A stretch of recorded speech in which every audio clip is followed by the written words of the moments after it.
Good morning. I think we're live.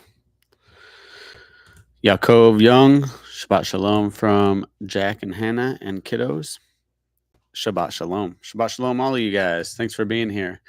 So if you're new to the channel, most of you I recognize your names, but this is our. I was calling it the Snowball Bible Reading Plan, but now we're just I kind of dropped the name and it's just Bible readings. But what we've been doing is working our way from the smallest books of the Bible all the way up to the longest books. I started this reading plan just to get in better habits of reading consistently. And to be honest, I struggled, especially at the beginning, with keeping focus long enough to get through a book. And so I thought, might as well work up my attention span by starting in the small books and then gradually increasing the length of the books until now we're in the book of Genesis. I think we have like 6 books left to read. We're more like 9, but we're also coupling like First and Second Kings, First and Second Chronicles, and then we got, of course, Psalms. I think next is I can't remember what we're reading next, but I'll bust out my my planner and I'll let you guys know in the next video. I think it's in the car in my other Bible. But yeah, divinely blessed. We did get some snow yesterday. That's nice. You want the dogs out? No, Zeke, DJ kennel. Now go. I gotta put the dogs in the kennel. Go. No, go lay down. Kennel. Yes, this is a dog kennel behind me. Oh, can you get her? Yeah, I can. Oh. Diamond might bark for a second. But... Diamond's gonna bark. Sorry, guys. She she didn't bark. That's great. She's just angry about it. So now we've got a couple of guests. We got Luna and Diamond. Oh my goodness. Jerry's building me a dog kennel bench. I'm excited. You should do that this week. Tiny house living. Yeah, we're gonna have I'm gonna build a little booth here. I'll move it around a little bit. This is our dining table and our little corner. I'm gonna build a little bench here and there so that we'll quit having the chairs scraping up the wall. Like that's all from the chairs, and also it'll be space saving, so it'll be nice. But anyways, a little distracted there. Utilize every inch. Yeah, it's a good idea. Also, in Missouri, sheds are not considered what do you call it? Like they don't do property tax on sheds. So my house I don't pay property tax on my shed to home because we live in a shed. But I think that's how that works. I'm not sure. But either way, we just do what our tax advisor tells us. We don't want to get in any trouble. Listen to your tax advisor. Don't listen to me. All right. We're going to go ahead and share the screen. Good morning, Bethany and GR Cleve. Shabbat Shalom, guys. Let me share the screen right quick. Good morning, Revel Restored. There we go. Oh, that didn't work. Try that again. Share. Travis Bolt, Shaloha, broha. Why isn't it sharing my screen? That's annoying. Entire screen. Window.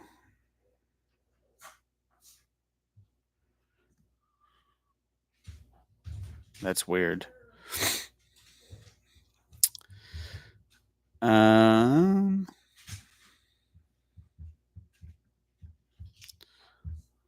Maybe I need to do something. Sorry, I'm trying to share my Bible screen so you guys can see the words. For some reason, if I have it full screen, it doesn't share. So sometimes, oh, there we go. That did I stop sharing already? Good grief.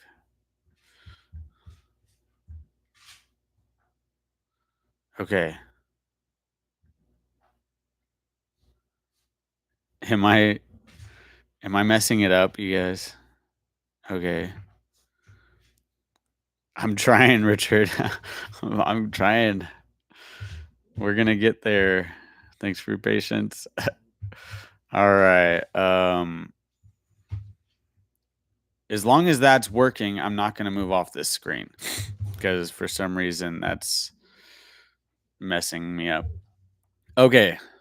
First of all, Shabbat Shalom. Good morning. Let's open up in a word of prayer. Heavenly Father, thank you for your Shabbat. Thank you that we get a day to rest and recover and to basically have a date with you, one day that you set apart for us to relax and rest and spend time with family and get in your word and just set it apart from the rest of the week to focus our attention on you. And I pray that we would be truly keeping our heart and our eyes set on you today, that we would be patient and loving, kind, all the fruits of the Spirit, having self control, faithfulness, goodness, and that you'll just help us to be good examples for our wives and, well, for some for their husbands and for all of our children and our family and friends and the neighbors and the strangers. I pray that you would just let us shine your light everywhere we go so that people would give you glory because of it. And we just dedicate this time to you. We thank you for your word, that we can get to know you by reading your word. Pray that you just open it up to us and give us eyes to see and ears to hear. And it's in Yeshua's name we pray. Amen. DJ, lay down. Okie dokie, folkies. And we're in Genesis chapter 11, verse 1. So Noah just got off the ark and they went through the genealogies. It seems like it fast forwarded quite a bit, giving the genealogy because it went all the way up to the days of Peleg, which is when the earth was divided and the tongues were confused, right? This which dates that like just post Nimrod because he was building the one world order. And we're about to read that story. So we backed up a little bit to the days of Nimrod.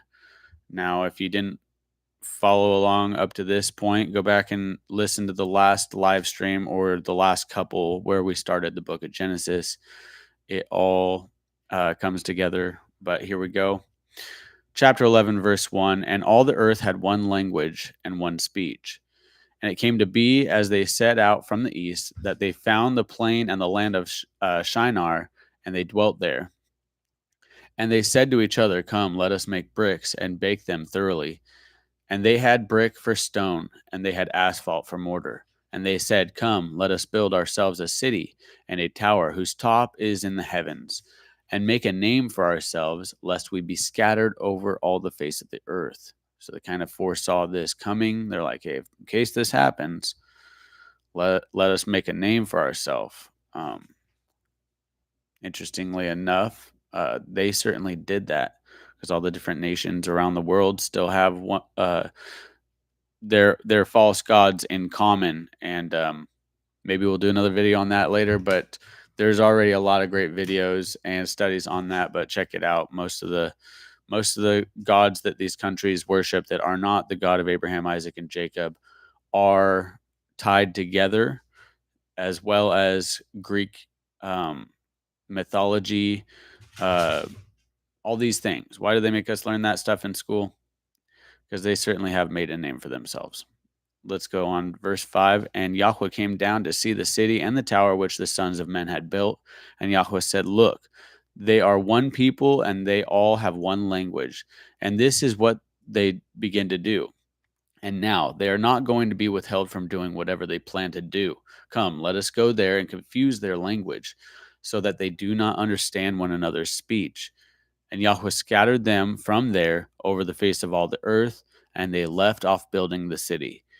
That is why its name is called Babel, because there Yahweh confused the language of all the earth, and from there Yahweh scattered them over the face of all the earth. So, and see, this footnote's actually kind of valuable. It says Babel is derived from the verb that means to confused. Still, we use that term today, right? We say a babbling idiot. Excuse if that's harsh to say, but it's a phrase that is used.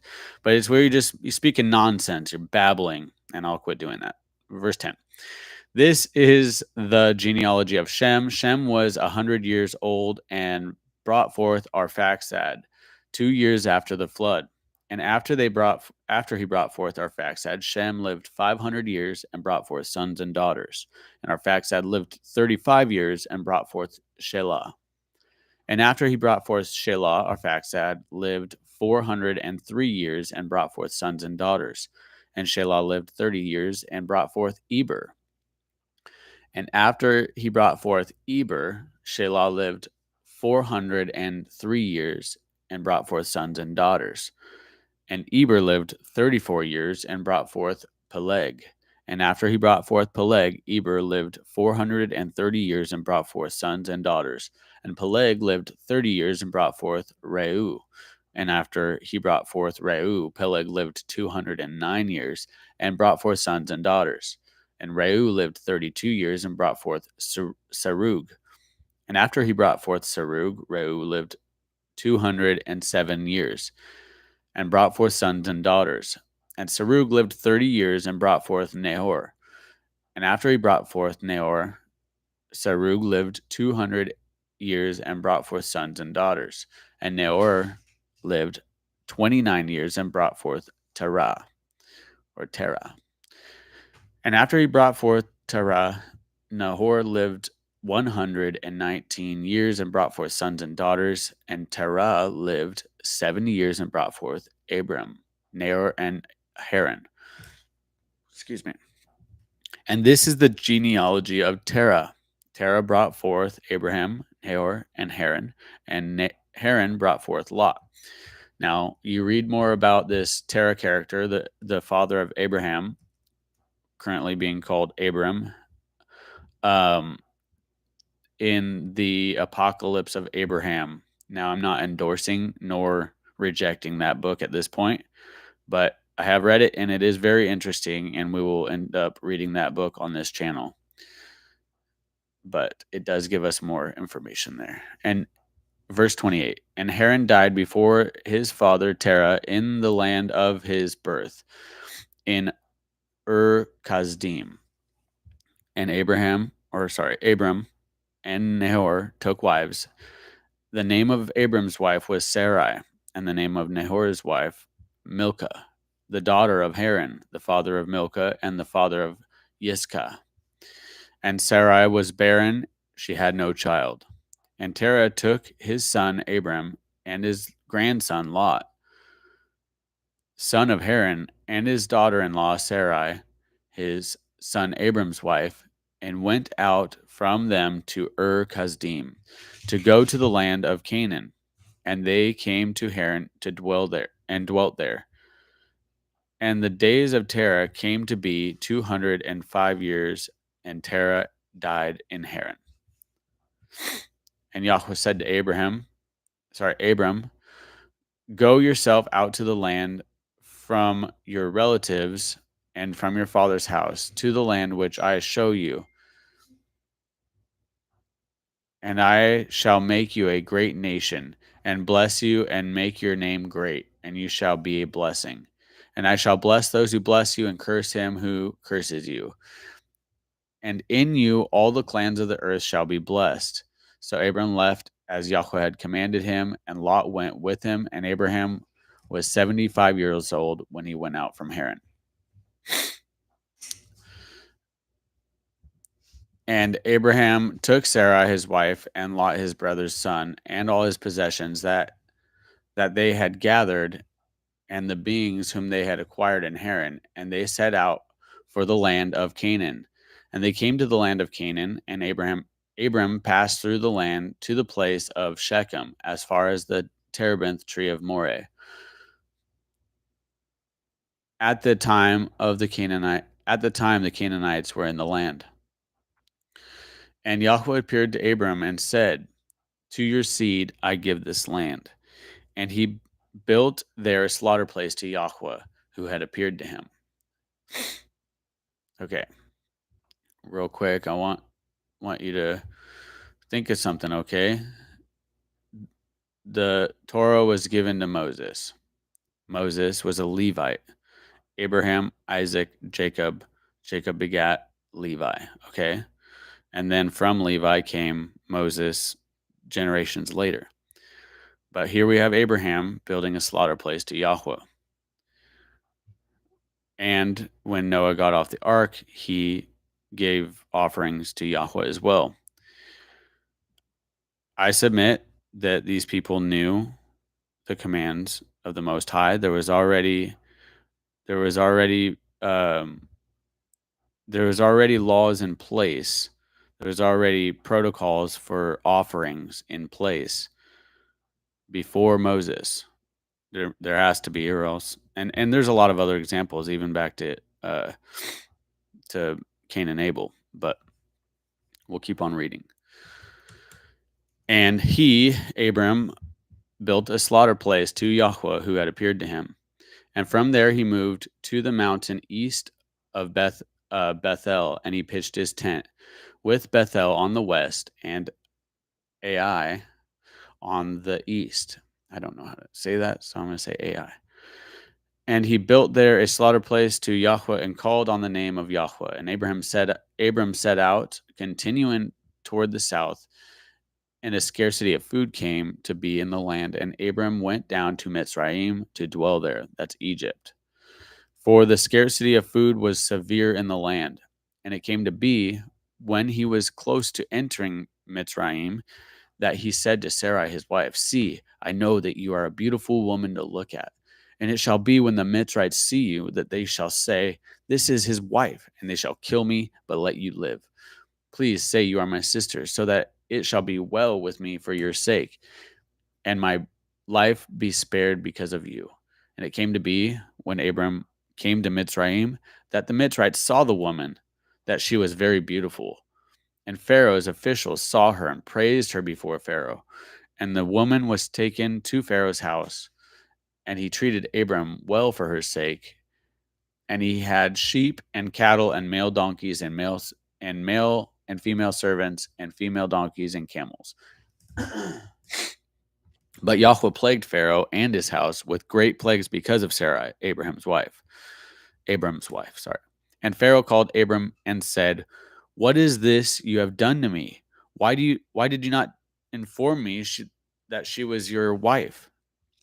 Why did you say she is my sister? And so I was going to take her for my wife. Look, here is your wife. Take her and go." And Pharaoh commanded his men concerning him, and they sent him away with his wife and all that he had. And Abram went up from Mitzrayim into the south, he and his wife and all that he had, and Lot with him. And Abram was very rich in livestock, in silver, and in gold.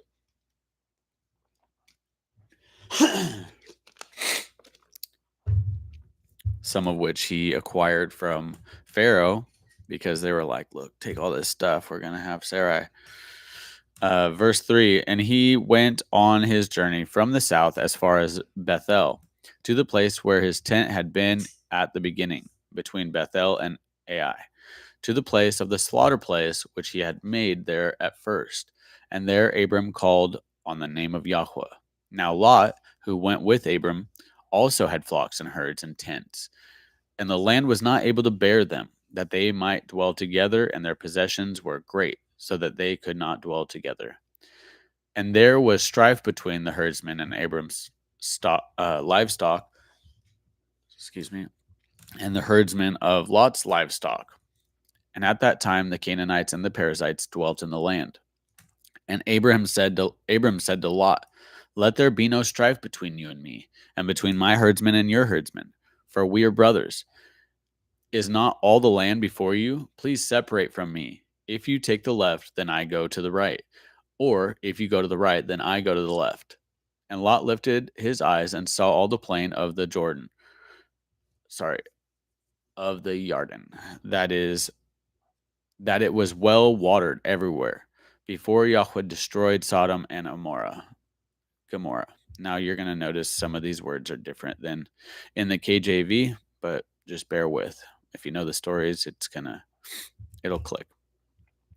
Like the garden of Yahweh, like the land of Mitzrayim, as you go towards Seor or Soar. So Lot chose for himself all the plain of the Yarden, and Lot moved east. Thus they separated from each other. Abram dwelling in the land of Canaan, and Lot dwelling in the cities of the plain, and pitched his tent as far as Sodom. Okay, this is when Lot ends up in Sodom.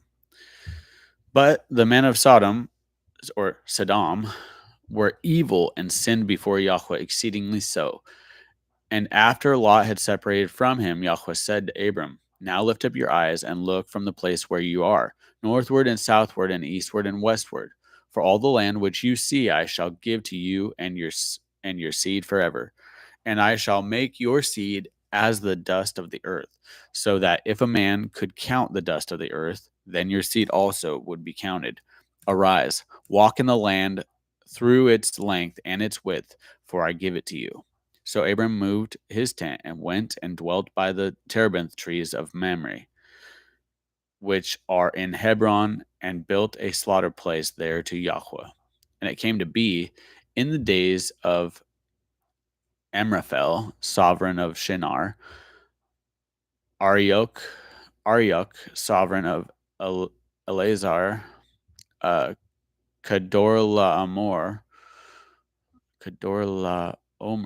sovereign of Elam, and Tidal, sovereign of Goyim, that they fought against Bera, sovereign of Sodom, Bersha, sovereign of Amorah, Shinab, sovereign of Admah, Shemeber, sovereign of Seboim, and the sovereign of Bela, that is Soar.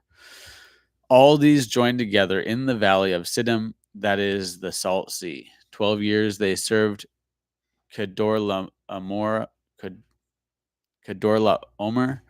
In the 13th year they rebelled. Sorry, these names are kind of tripping me up.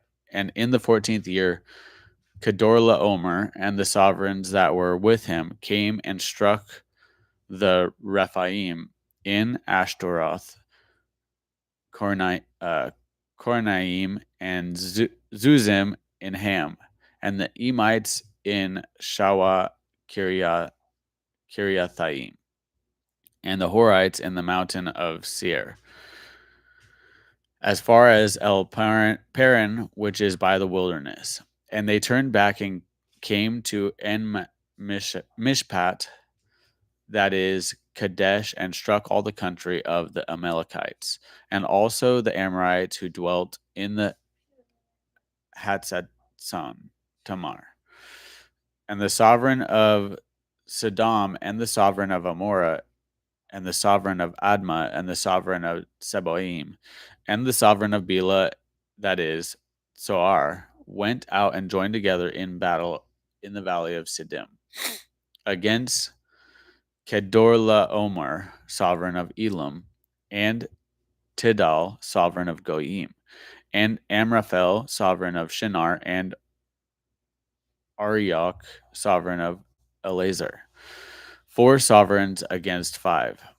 And the valley of Siddim had many tar pits, and the sovereigns of Sodom and Amorah fled and fell there, and the remainder fled to the mountains. And they took all the goods of Sodom and Amorah and all their food and went away.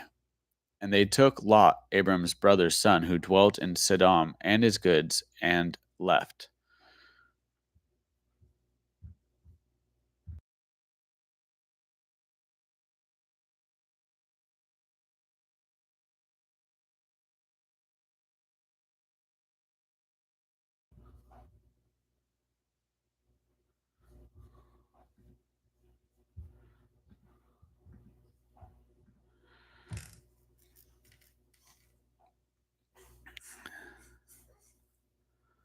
Where did I just leave off? Verse 13. And one who had escaped from, sorry. And they took Abram's brother's son who dwelt in Sodom and his goods and left. And one who had escaped came and informed Abram the Hebrew, for he dwelt by the terebinth trees of Mamre, the Amorite, brother of Eshcol, the brother of Aner. And they had a covenant with Abram. And when Abram heard that his brother was taken captive, he armed his 318 trained servants who were born in his house, in his own house, and went in pursuit as far as Dan. And he and his servants divided against them by night and struck them and pursued them as far as uh, Hobah, which is on the left of Damascus.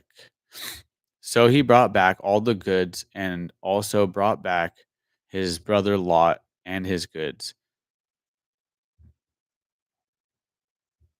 as far as the woman, as well as the woman and the people. And after his return from the striking of Kedorlaomer and the sovereigns who were with him, the sovereign of Sodom came out to meet him in the valley of Shawah, that is the sovereign's valley. And Melchizedek, sovereign of Shalem, listen up, guys, this is interesting. You don't see a lot of this guy in scripture, so let's pay attention to this. And Melchizedek, sovereign of Salem, brought out, which means peace, the king of peace, brought out bread and wine. Okay, now he was the priest of the Most High El.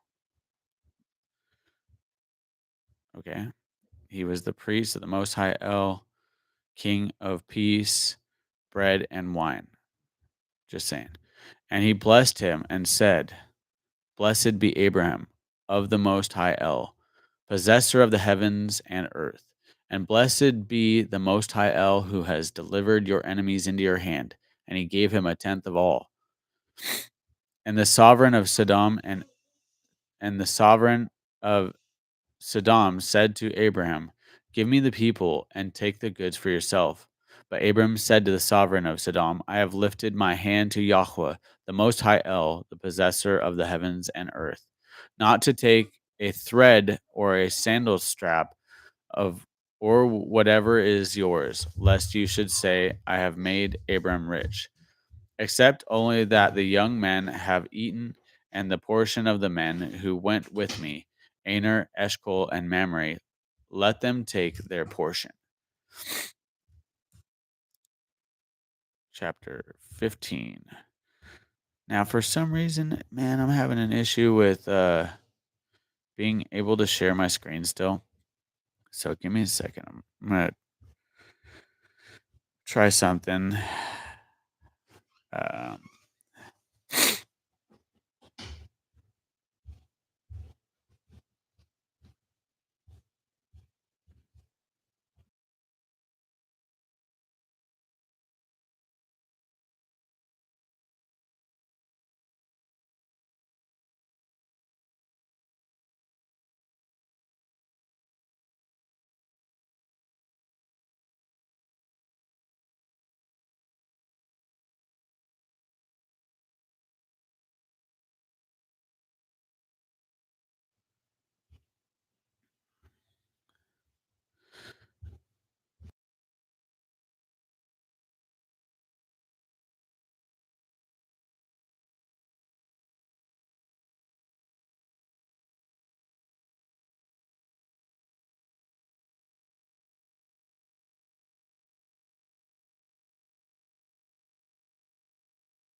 okay.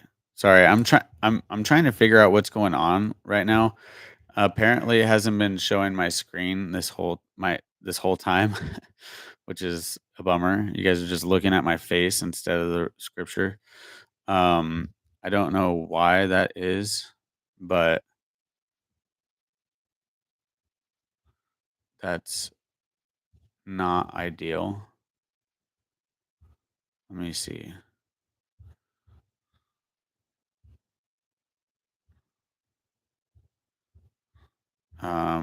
Sorry guys. Let me try this again.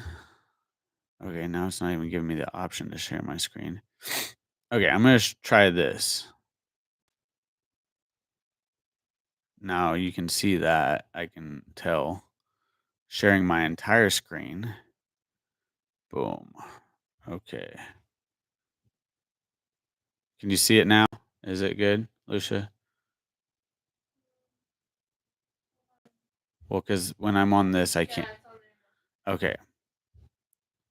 Well, and what you guys can see, I can see. So I can't see your chat or nothing while I'm reading, which is fine. But let's move on. I prefer and brother JS Badger put a poll up on YouTube the other day. Do you prefer to watch videos to learn, to listen audibly, or to read like physically with your eyes, like on paper? And I feel like this is kind of the best of all three, the best I can do, because this is how I like to learn. I like to see it, I like to hear it, and I guess that's two, but we're gonna see it and hear it. Let's move on. Shout out to JS Badger. Love you, bro. Chapter 15, verse 1.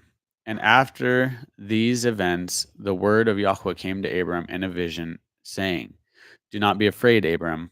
I am your shield. Your reward is exceedingly great.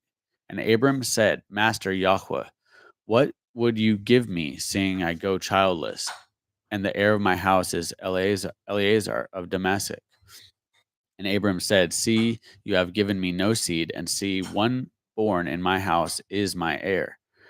And see, the word of Yahweh came to him, saying, This one is not your heir, but he who comes from your own body is your heir. And he brought him outside and said, Look now toward the heaven and count the stars if you are able to count them. And he said to him, So are your seed. And he believed in Yahweh, and he reckoned to him for righteousness. Faithfulness. Okay. And he believed Yahweh and reckoned it to him for righteousness.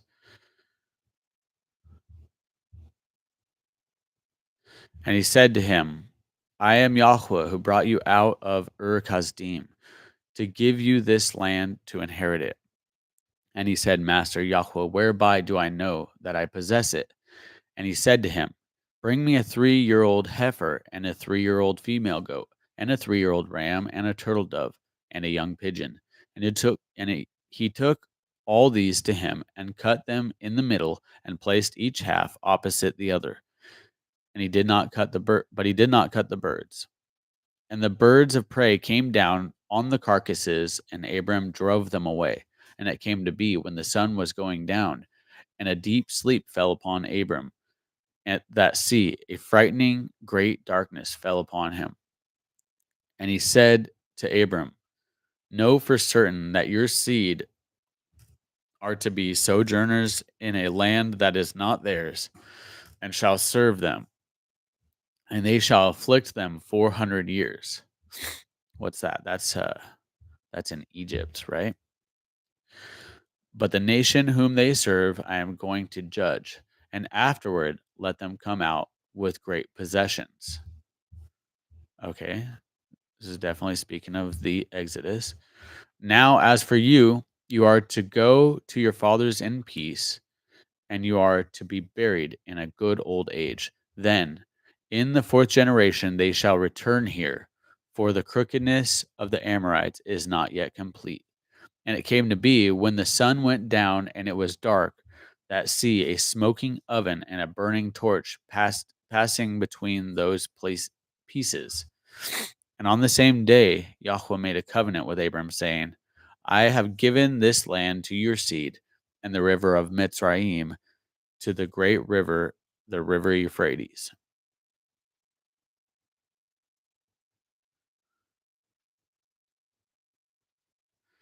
This is interesting. I don't quite understand it, but I think that we need to visit this again before we move on. And it came to be when the sun went down and it was dark that see a smoking oven and a burning torch passing between those pieces, the pieces of the animals that he just divided into. And that was significant because on the same day, Yahweh made a covenant with Abraham, saying, I have given this land to your seed from the river of Mitzrayim to the great river, the river Euphrates, with the Canaanite and the Kenizzite and the Cadmonite and the Hittite and the Perizzite and the Rephaim and the Amorite and the Canaanite and the Girgashite and the Jebusite.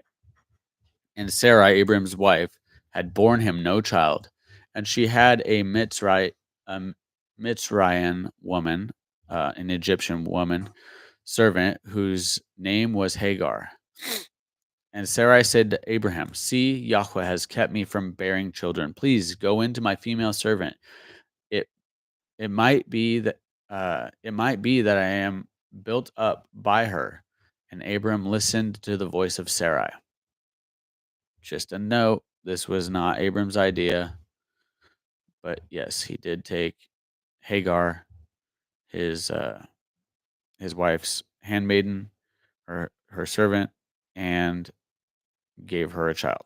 And Sarai, Abraham's wife, took Hagar, her female servant, the Mitzrayim woman, and gave her to her husband Abraham to be his wife. And Abraham had dwelt 10 years in the land of Canaan.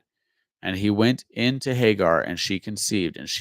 And when she saw that she had conceived, her mistress was despised in her eyes. She felt like she was better than Sarai now. And Sarai said to Abram, my wrong be upon you.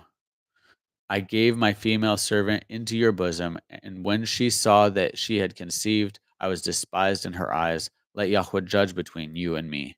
And Abram said to Sarai, see, your female servant is in your hand. Do to her what is good in your eyes. And Sarai treated her harshly, and she fled from her presence. And the messenger of Yahweh found her by a spring of water in the wilderness by the spring on the way to Shur. And he said, Hagar, Sarai's female servant, where have you come from and where are you going? And she said, I am fleeing from the presence of Sarai, my mistress. And the messenger of Yahweh said to her, return to your mistress and humble yourself under her hand. And the messenger of Yahweh said to her, I am going to increase your seed greatly, too numerous to be counted. And the messenger of Yahweh said to her, see, you are conceiving and bearing a son, and shall call his name Ishmael, because Yahweh has heard your affliction, and he is to be a wild man, his hand against everyone, and everyone's hand against him, and dwell over against all his brothers. And she called the name of Yahweh. She called the name of Yahweh who spoke to her. You are the El whose seed forever, she said. You are the El who sees, excuse me. For she said, even here have I seen after him who sees me. Sorry. That is why the well was called Beor Lahai Roy. Beor Lahai Roy. See, it is between Kadesh and Bered. And Hagar bore Abram a son, and Abram called the name of his son, whom Hagar bore, Ishmael. And Abram was 86 years old when Hagar bore Ishmael to Abram. And it came to be when Abram was 99 years old that Yahweh appeared to Abraham and said to him, I am El Shaddai. Walk before me and be perfect. And I give my covenant between me and you, and shall greatly increase you. And Abram fell on his face, and Elohim spoke with him, saying, as for me, look, my covenant is with you, and you shall become a father of many nations. And no longer is your name called Abram, but your name shall be Abraham, because I shall make you a father of many nations. And I shall make you exceedingly fruitful, and make nations of you, and sovereigns shall come from you. And I shall establish my covenant between me and you and your seed after you in their generations, for an everlasting covenant to be Elohim to you and your seed after you.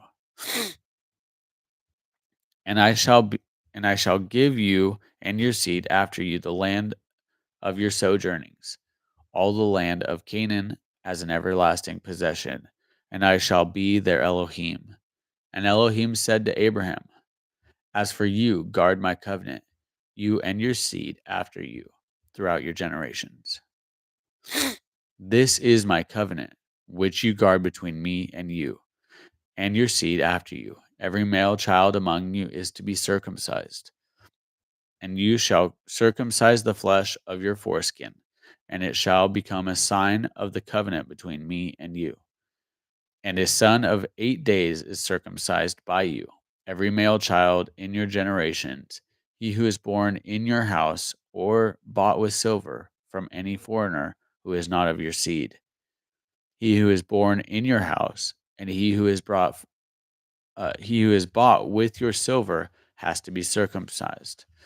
So shall my covenant be in your flesh for an everlasting covenant. And an uncircumcised male child who is not circumcised in the flesh of his foreskin, his life shall be cut off from his people. He has broken my covenant.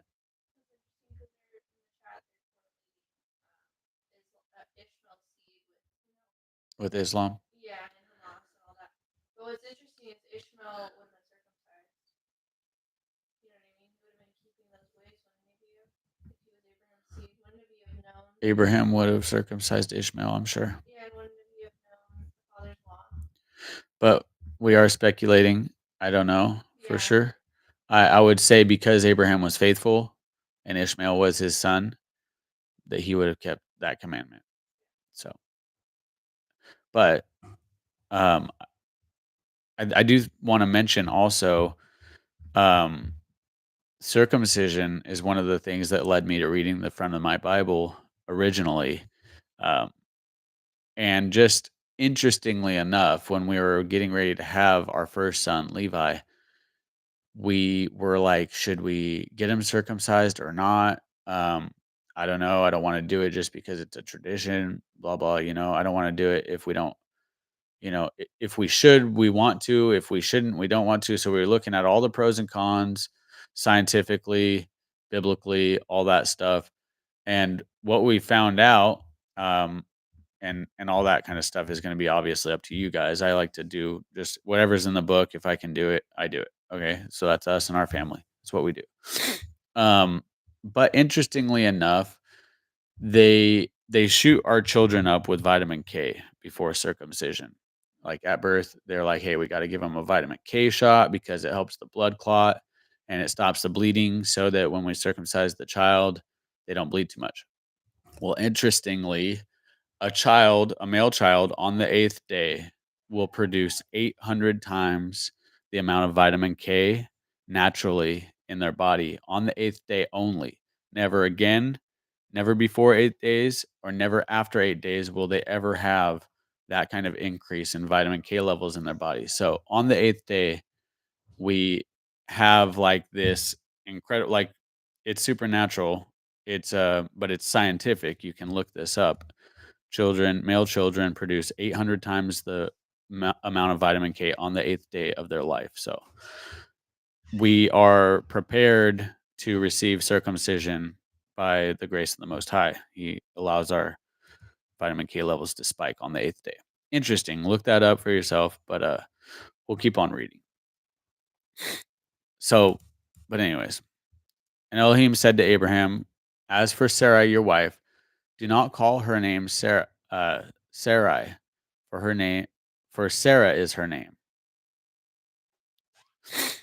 And I shall bless her and also give you a son by her. And I shall bless her, and she shall become nations. Sovereigns of peoples are to be from her. And Abram fell on his face and laughed, and said in his heart, Is a child born to a man who is 100 years old? Or is Sarah, who is 90 years old, to bear a child? And Abram said to Elohim, Oh, let Ishmael live before you. And Elohim said, No, Sarai, your wife, is truly bearing a son to you, and you shall call his name Yitzhak or Isaac, and I shall establish my covenant with him for an everlasting covenant and with his seed after him. Okay, let's back up. Verse 19, we're on verse 20. So Yahweh gave Abraham this commandment: He who is born in your house shall be circumcised. And he was faithful and did what Yah said. So I would assert that almost definitely Ishmael was circumcised, if that's a question. Also, Passover. He would have been circumcised after Passover. Passover is not yet. Passover didn't come till Moses. Oh, that's right. Let's keep reading verse 20. And as for Ishmael, I have heard you. See, I shall bless him, and shall make him fruitful, and greatly increase him. He is to bring forth 12 princes, and I shall make him a great nation. But my covenant I established with Isaac, from whom Sarah is to bear to you at this appointed time next year.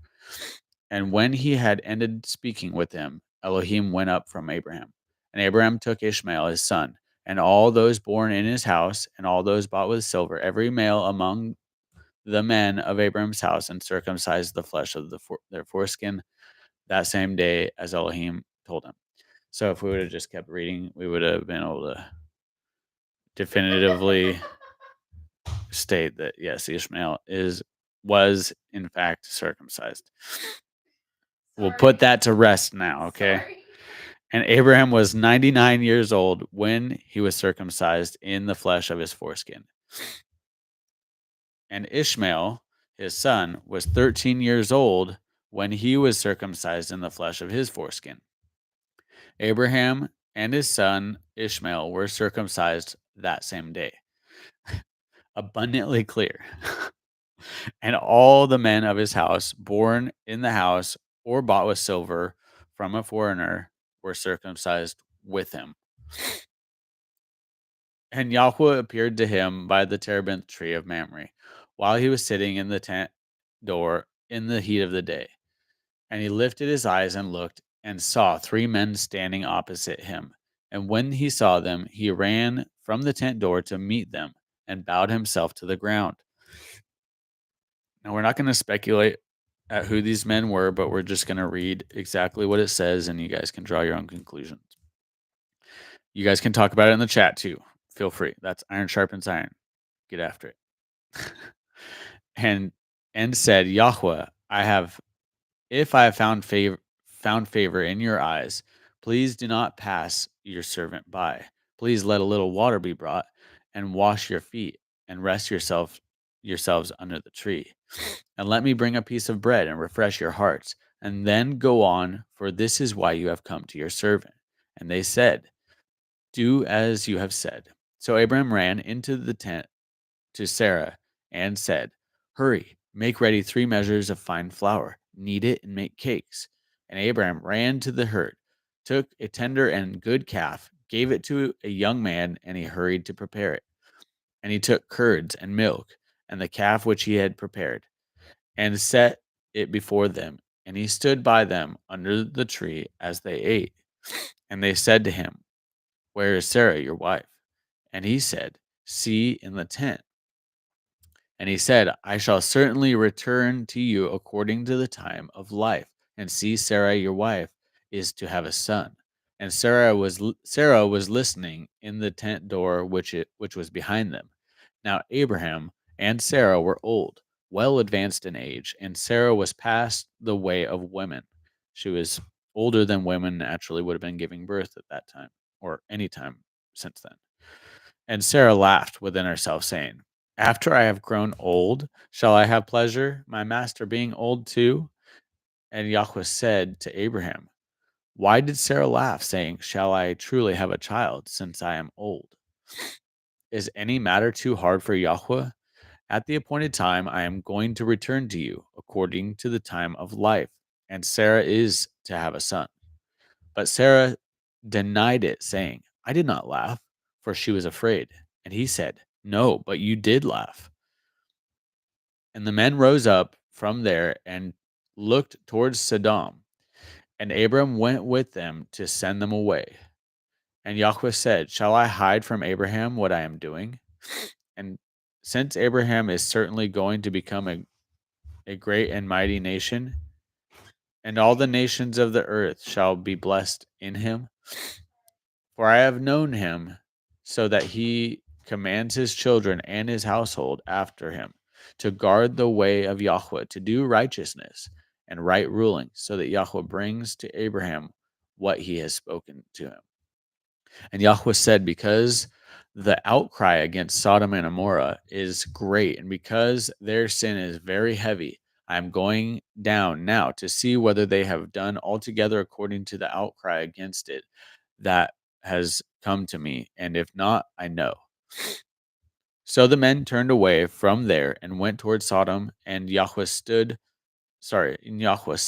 stood before Abraham.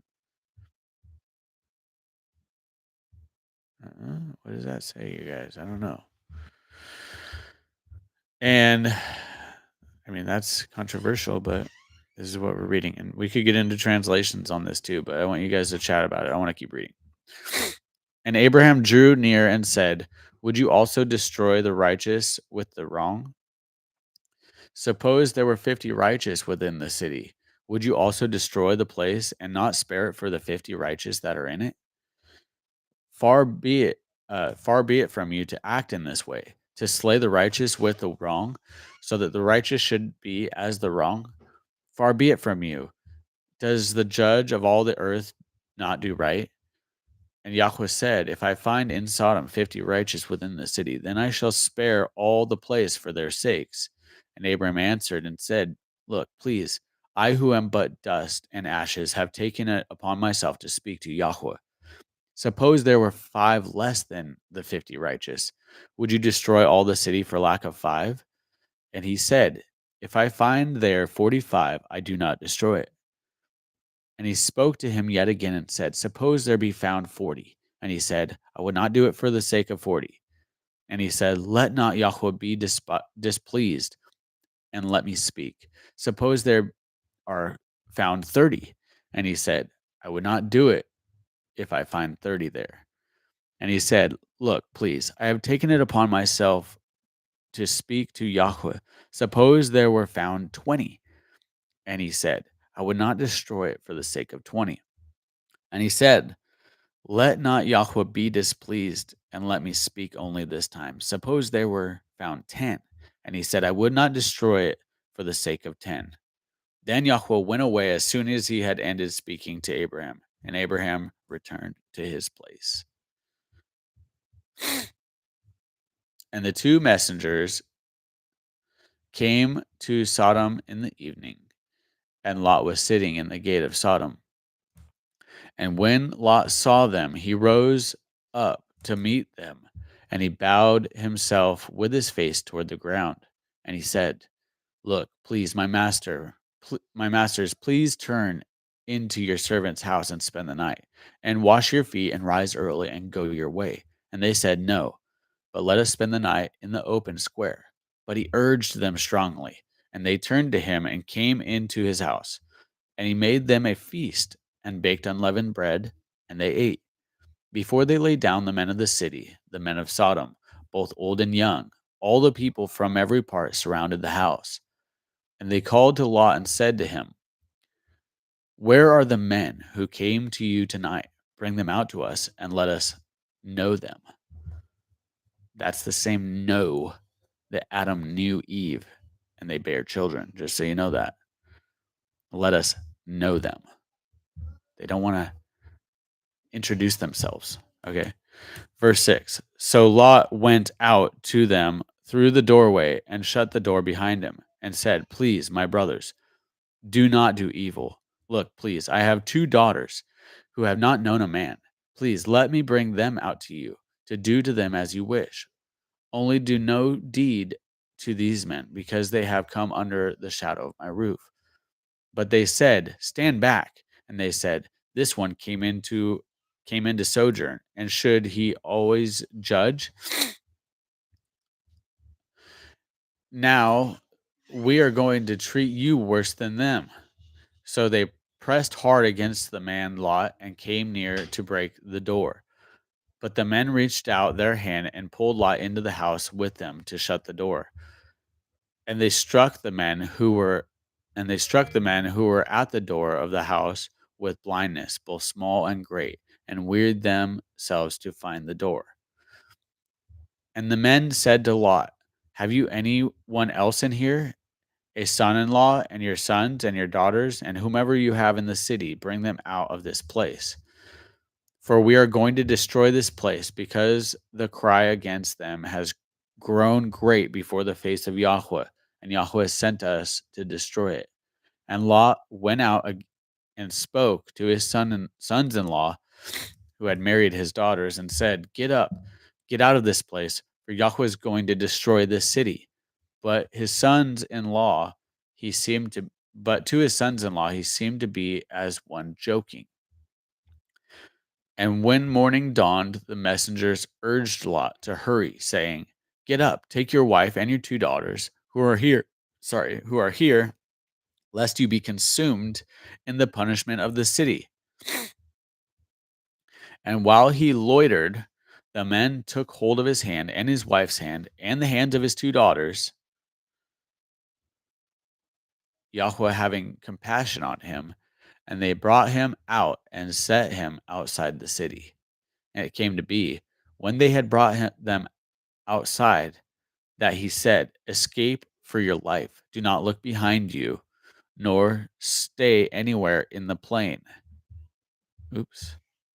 "Do not look behind you, nor stay anywhere in the plain. Escape to the mountains, lest you be consumed." And Lot said to them, "Oh no, Yahweh. Look, please, your servant has found favor in your eyes, and you have increased your loving commitment, which you have shown me by saving my life. But I am unable to escape to the mountains, lest calamity overtake me and I die." Oops. I don't know.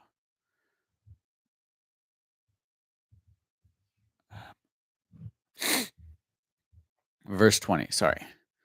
"Look," he's like, "No, not to the mountains, lest calamity overtake me and I die. Look, please, this city is near enough to flee to, and it is a small, sorry, and it is small. Please let me escape there. Is it not a small matter? And let my life be saved." And he said to him, "Look, I have favored you concerning this matter also, without overthrowing this city for which you have spoken. Hurry, escape there, for I am not able to do any deed until you arrive there." So the name of the city was called Zoar. The sun had risen upon the earth when Lot entered Zoar. And Yahweh rained sulfur and fire on Sodom and Gomorrah from Yahweh out of the heavens. Now, there's a really good video done by Ron Wyatt. I think it's Ron Wyatt's Archaeological Institute. I don't know. But you can go to the Middle East and find the remaining ashes from Sodom and Gomorrah today. And there are hundreds, thousands of balls of sulfur that are still intact in the uh, remains of the burnt city. It's just ash. The entire area is just completely ash. With sulfur. Verse 25. I said that. Oh, you did. So he overthrew those cities and all the plain and all the inhabitants of the cities and what grew on the ground. But his wife looked back from behind him, and she became a post of salt. And Abraham rose early in the morning and went to the place where he had stood before Yahweh. And he looked toward Sodom and Gomorrah and toward all of the plain. And he looked and saw the smoke of the land, which went up like the smoke of a furnace. Thus it came to be, when Elohim destroyed the city of the plain, that Elohim remembered Abraham and sent Lot out of the midst of the uh, overthrow, when he overthrew the cities in which Lot had dwelt. And Lot went up to Zoar and dwelt in the mountains. And his 2 daughters were with him, for he was afraid to dwell in Zoar. So first, this is interesting. First, Lot was told to go up into the mountains. He's like, not in the mountains, unless calamity overtake us.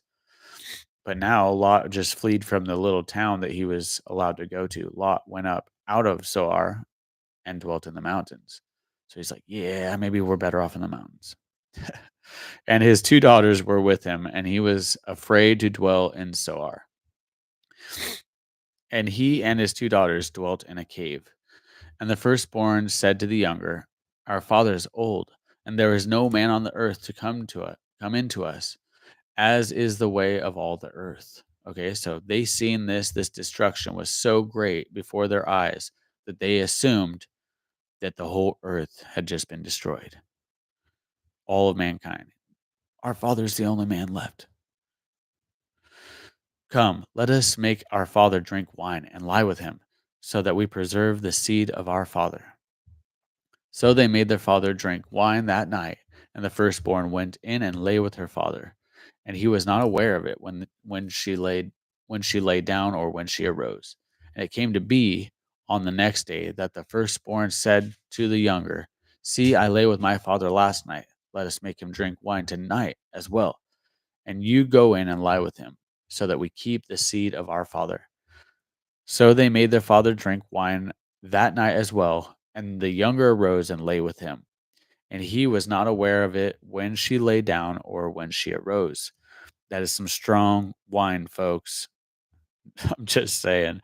Thus both the daughters of Lot became pregnant by their father, and the firstborn bore a son and called his name Moab.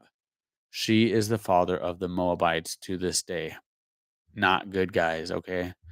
And the younger, she bore a son and called his name Ben-Ami. He is the father of the children of Ammon to this day. All right, chapter 20. Let me go down here, back over to the chat. Where y'all at? Uh-oh. Did I exit out of the whole live? Oh, no, there we are. Stop sharing. This is terrible. Yeah, a lot of that's not grape juice. No. That was not grape juice, folks. And yeah, probably a lot of it, but I mean it probably was a lot. I don't care how strong your wine is. Like, you can only get grapes to be so fermented, and I mean, what's a high concentration of alcohol for wine? Maybe like 20% or something. That would be incredibly high alcohol content for wine. But we're not talking the wine of today or the grapes of today. I blame Nancy Reagan. Safe bet. But yeah, that's some crazy stuff, right? Crazy stuff. And obviously at the beginning of this reading, I was wrong. I thought we were about to read about the Tower of Babel, but apparently we've already covered that. So, my bad. But yeah, let's I'll take some chats here. See what we got going on over here. Mad Dog 2020. Pretty much. Mad Dog 2020 has been known to get people blackout drunk. Now, I think it's worth mentioning too that like drunkenness isn't a good thing, but Lot was just spending time in Sodom and Gomorrah for quite some time. So he probably, but he was also considered righteous. Like, Maybe he wasn't considered righteous. He didn't spare the city. No, but like look at David. You know what I mean? There's a lot of people in the Bible that sinned. Yeah. God still loved and forgave. Noah got off the ark and found himself drunk. Hey, I have a question. How much longer are we going on this with the boys? Can I feel like beat them? Well, we're past that 1 hour mark, so we're closing it out right now. I just wanted to hang out for a sec. For some reason, I'm unable to scroll up or down in the chat. Do you know what's up with that? No, but your phone's right next to you. You can open the chat there. I'm not even able to like shrink the size. Did I lock something on this computer? Anyways. It's not letting me push anything. Not letting me push Is it. it frozen? I don't think so. No, people can hear me. It's still No, doing it good. doesn't mean it. So you can't click up here. It won't let me click anything. Oh, but your mouse is moving. Okay, so it's not frozen. It won't let me click anything. That's all. Not sure why. Which means I won't be able to in the stream. Well, you just turn the computer off. But anyways, yeah, I don't want it to lose the stream either. I probably am doing it wrong, Richard. Yeah. Chat's acting weird on your end. Couldn't comment for a few minutes. That's weird. The whole Moab thing, I keep thinking about the mother of all the bombs and tinfoil hatting tie in here. I'm not sure that I understand. Sorry. Yeah. Is the battery low on it? No, it's plugged in. Let me unplug it and see if that helps. I don't know what I did wrong, but I messed it up. Our understanding of intoxication is heavily influenced by the time and place we grew up in my opinion. Yeah. That could be. I decided to quit drinking altogether. It's actually been just over a year, which is, quite an accomplishment for me because I would drink in moderation like every single night. And so, I wouldn't get drunk. I wouldn't, I just have a couple, like 1 or 2 glasses of scotch or whiskey or just a couple beers, but I would do it every single night. And I would want to, even if I didn't do it every single night. Buddy, you got to wait until I'm off the stream. Honey, I need you to take him. What?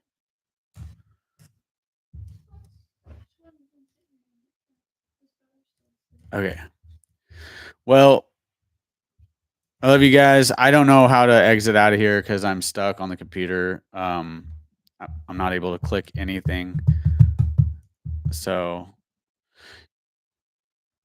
you guys are very welcome to exit the video while I figure this out, or you can hang out and watch me do this because I don't know how long this is going to take.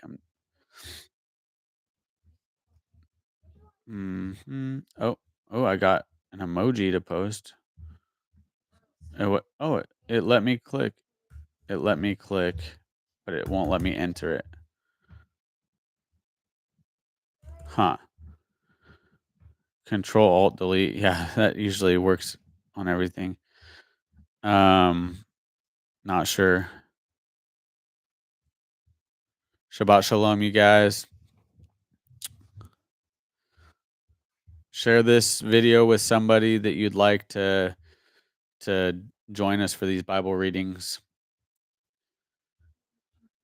All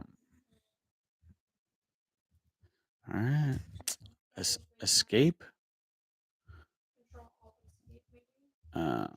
Desktop.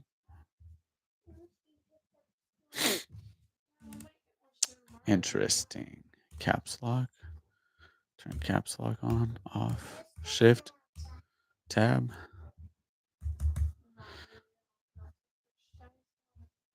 Sledgehammer, that'll do it. I am surprised at how many people want to watch me figure out how to turn this off. It's hilarious. Okay. Uh-oh. Now what did I do? Enter. No. Here. No. Sit. I'll bring you food. Oh goodness, what is going on here? Can I mute my mic or anything with oh do you not now. Not now. Uh-oh. Escape. Enter. Huh. Okay. Oh, hey. It's weird because it's working, but it's just not working at the same time. Like certain things When I are. looked it up, it sounded like it was froze, but that's so weird to me that the computer would freeze, but not the mouse would stay active. Well, it's the live is being weird too. It's saying like 1 hour, 11 minutes, 14 seconds, and then it updates like every 5 seconds. So it's like 19, 24. Tannerite fixes everything. That's a fact. And it's so you know, it's kind of like one of those things, money won't buy you happiness, but you can buy Tannerite. And you've never seen somebody looking sad while they're shooting Tannerite, so it helps. Sit down, buddy. I'm getting for you right Good grief. Option. Oh. Did I get anything? now. Do that calendar one pretty quick. There's a window behind you. I'm sure it'll turn off if you just throw the computer out of it. I'm sure that it will eventually stop working if I do that. Well, I'll be dipped. Maybe I'm looking in the wrong direction. Maybe I should look past the keyboard. Look at the screen. Does it have anything to do with this? Escape? Control escape? I don't even have an alt tab on this keyboard. Control command delete? Control command escape?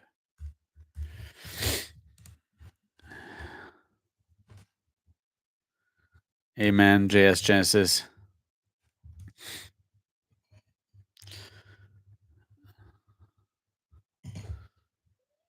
All right, yeah, sober party, Richard Barber, I agree. Let's go ahead and pray.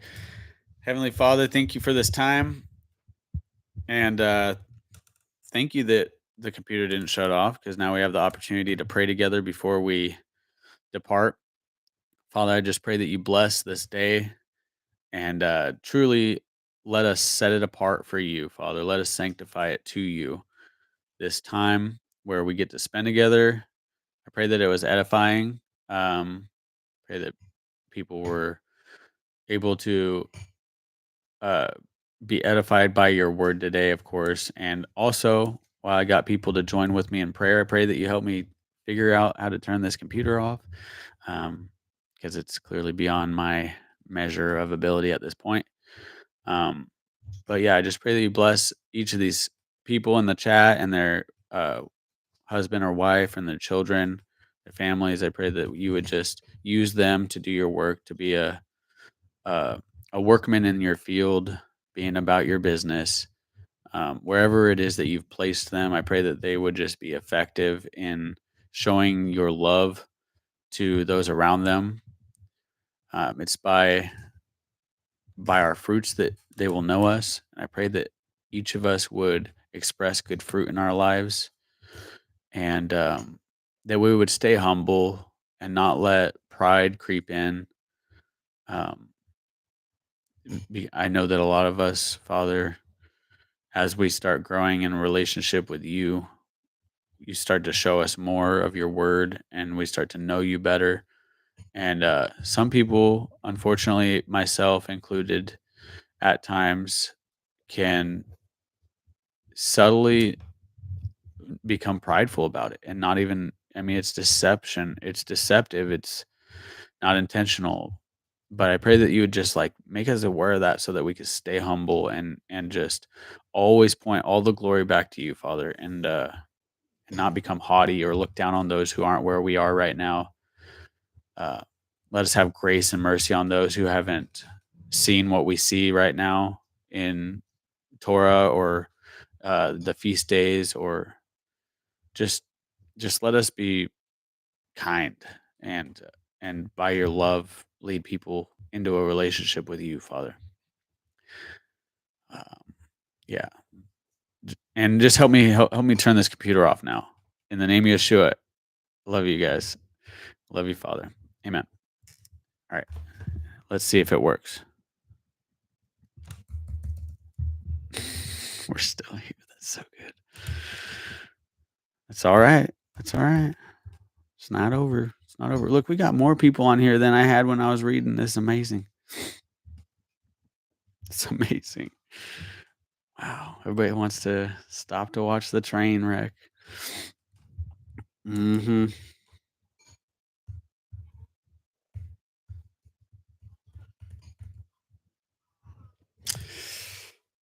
So you guys are hanging out with us today. I'm gonna grab some coffee, figure this out.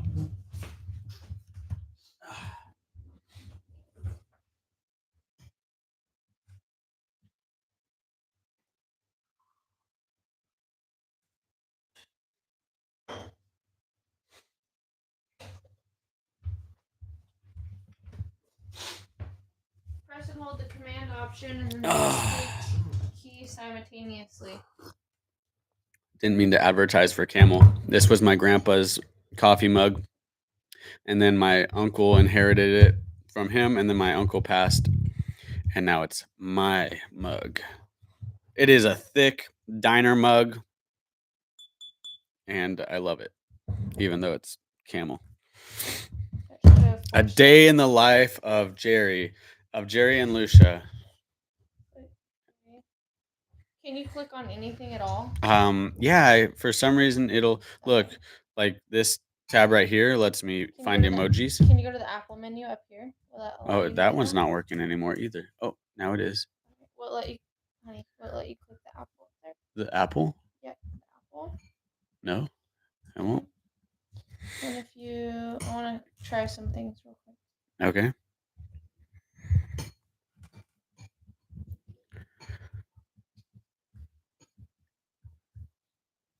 We're clickety clicking things over here. Yay.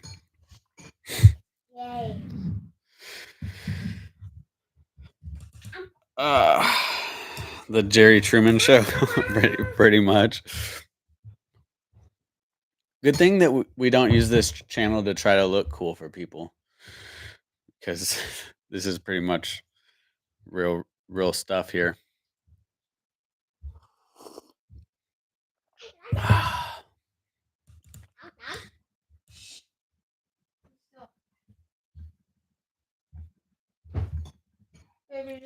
I'm trying to push everything.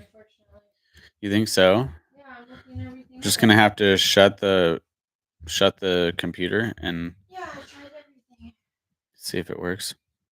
All right, I'm gonna shut the computer.